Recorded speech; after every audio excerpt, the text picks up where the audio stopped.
ಪರಿಶ್ರಮವನ್ನು ದೀಪ ಪಟ್ಟಿದ್ದಾರೆ ಯಾಕೆ ಅಂತ ಹೇಳಿದ್ರೆ ಬಾನು ಮುಷ್ತಾಕ್ ಸೃಜನಶೀಲ ಲೇಖಕ್ಕೆ ಅವ್ರು ಬರ್ಕೊಂಡು ಹೋಗ್ಬಿಟ್ಟಿದ್ದಾರೆ.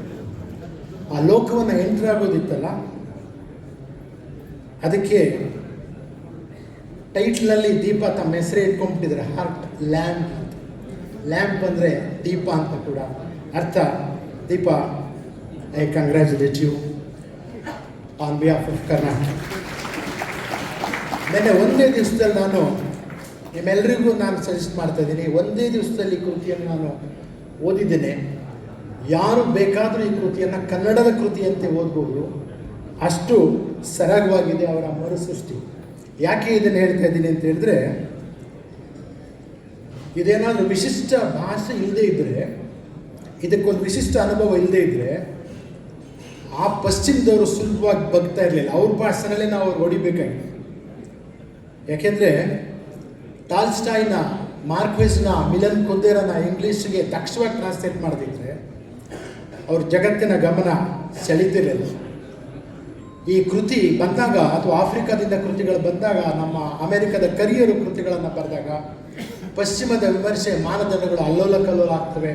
ಅಕ್ಷರಶಃ ಯಾಕೆ ಅಂತ ಹೇಳಿದ್ರೆ, ಪಶ್ಚಿಮ ತಾನೇ ಒಂದು ರೀತಿಯ ಕೃತಿಯನ್ನು ಶ್ರೇಷ್ಠ ಅಂದ್ಕೊಂಡಿರುತ್ತೆ.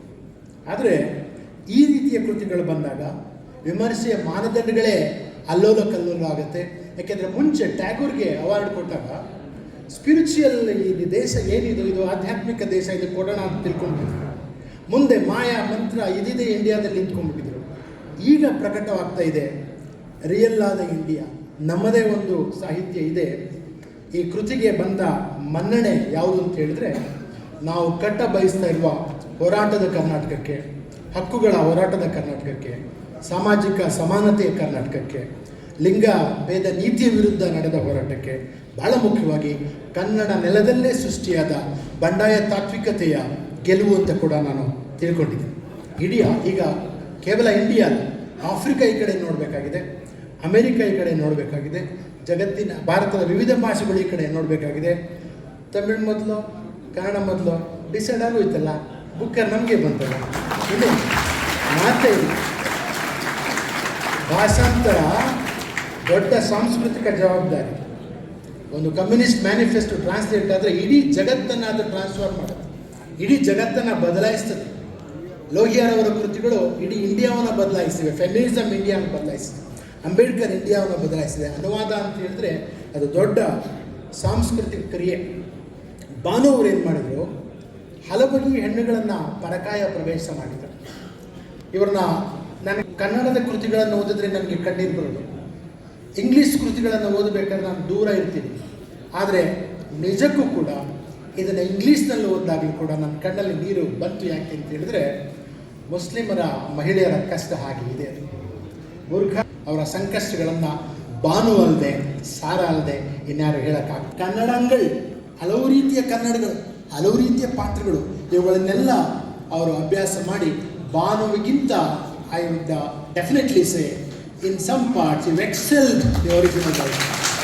ಯಾಕೆ ಹೇಳ್ತೀನಿ ಅಂತ, ದೀಪ ಅವರ ಎಡಿಟಿಂಗ್ ಸ್ಕಿಲ್ ಅದು ಇಂಗ್ಲೀಷಿನ ಒಳಗೆ ಅದು ಭಾಳ ಅದ್ಭುತವಾಗಿ ಬರುತ್ತೆ.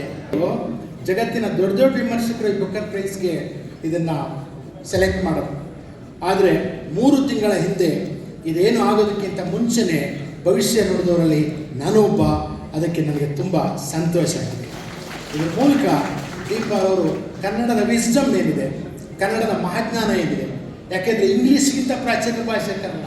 ಹಂಪ ನಾಗರಾಜನವರಲ್ಲಿ ಕೂತಿದ್ದರು. ಸಾವಿರಾರು ವರ್ಷಗಳ ಹಿಂದೆ ಕನ್ನಡ ಹುಟ್ಟಿರೋದು. ಇಂಗ್ಲೀಷ್ ಅದರ ಮುಂದೆ ಬಚ್ಚ ಕಿಶೋರ ಭಾಷೆ.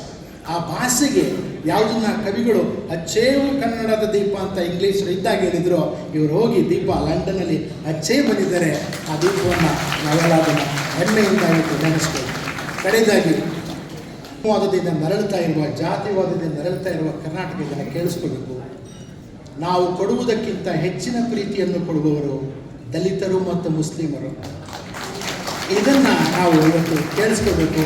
ಈ ಕಥೆಯಲ್ಲಿ ಒಂದು ಬಡ ಕುಟುಂಬದಲ್ಲಿ ಒಬ್ಬ ತಾಯಿ ಮಗ ತುಂಬ ಊಟ ಕೇಳ್ತಾನೆ. ಅವಳ ಹತ್ರ ಅಷ್ಟೊಂದು ಅನ್ನ ಇಲ್ಲ.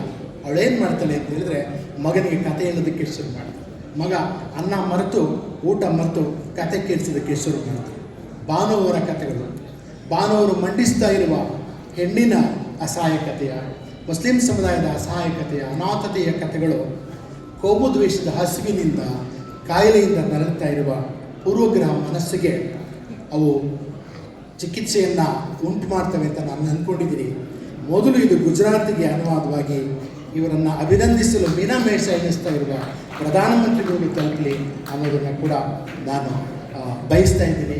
ಕನ್ನಡ ನೆಲದ ಇಂಥ ದಿಟ್ಟ ಕಥೆಗಳನ್ನು ದೀಪಾ ಬಸ್ತಿಯವರು ಎಷ್ಟು ಚೆನ್ನಾಗಿ ಮಾಡಿದ್ದಾರೆ ಅಂತ ಹೇಳಿದ್ರೆ, ನಮ್ಮ ಕನ್ನಡದ ಗಾದೆಗಳೆಲ್ಲ ಇಂಗ್ಲೀಷ್ಗೆ ಹೋಗ್ಬಿಟ್ಟಿದೆ. ಬೀಸೋದನ್ನೇ ತಪ್ಪಿದ್ರೆ 100 ವರ್ಷ ಆಯುಸು ಅವರ ಜೊತೆ ಹೋಗ್ಬಿಟ್ಟಿದೆ. ಒಂದೊಂದೇ ಮಾತು ಒನ್ ಟೈಮ್ ಎಲ್ಲ ಇಂಗ್ಲೀಷ್ಗೆ ಹೋಗ್ಬಿಟ್ಟಿದೆ. ಅವರು ಹೆದರ್ಕೊಂಡೇ ಇಲ್ಲ. ಇಂಗ್ಲೀಷಿನ ಗ್ರಾಮರ್ ಹೊಡೆದ್ಬಿಟ್ಟಿದ್ದಾರೆ, ಇಂಗ್ಲೀಷಿನ ಸಿಂಟ್ಯಾಕ್ಸ್ ಹೊಡೆದಿದ್ದಾರೆ, ಇಂಗ್ಲೀಷಿನ ಯಜಮಾನಿಕೆಯನ್ನು ಹೊಡೆದಿದ್ದಾರೆ. ಇದು ದೀಪಾ ಬಸ್ತಿಯವರು ನಮಗೆ ತೋರಿಸ್ತಾ ಇದ್ದಾರೆ. ನಾನು ಕೂಡ ನೀವು ಕೂಡ ಇದನ್ನು ಟ್ರಾನ್ಸ್ಲೇಟ್ ಮಾಡಬಹುದು ಮತ್ತು ಕನ್ನಡ ನೆಲದ ತಾತ್ವಿಕತೆಗಳನ್ನು, ಕನ್ನಡ ನೆಲದ ಸಂಘರ್ಷಗಳನ್ನು ಜಗತ್ತಿಗೆ ತೋರಿಸಿದರೆ ಜಗತ್ತು ಇತ್ತ ಕಡೆ ನೋಡುತ್ತೆ. ನಾವು ಮುಂಚೆ ಇಂಗ್ಲೀಷಿಂದ ಈ ಕಡೆ ತಗೊಂಡ್ಬರ್ತಾ ಇದ್ವಲ್ಲ, ಈಗ ಕನ್ನಡದಿಂದ ಈ ಕಡೆಯಿಂದ ಕೊಡೋಣ. ದೀಪ ಸ್ವಲ್ಪ ದಮ್ ಕಟ್ಟಿ ಇನ್ನೊಂದು ಶ್ರೇಷ್ಠ ಕೃತಿ ಮಾಡಿಬಿಡಿ, ನೋಬೆಲ್ ಅಂತೇಳಿ ಶ್ರೀ ಡಿ ಕೆ ಶಿವಕುಮಾರ್ ಅವರೇ,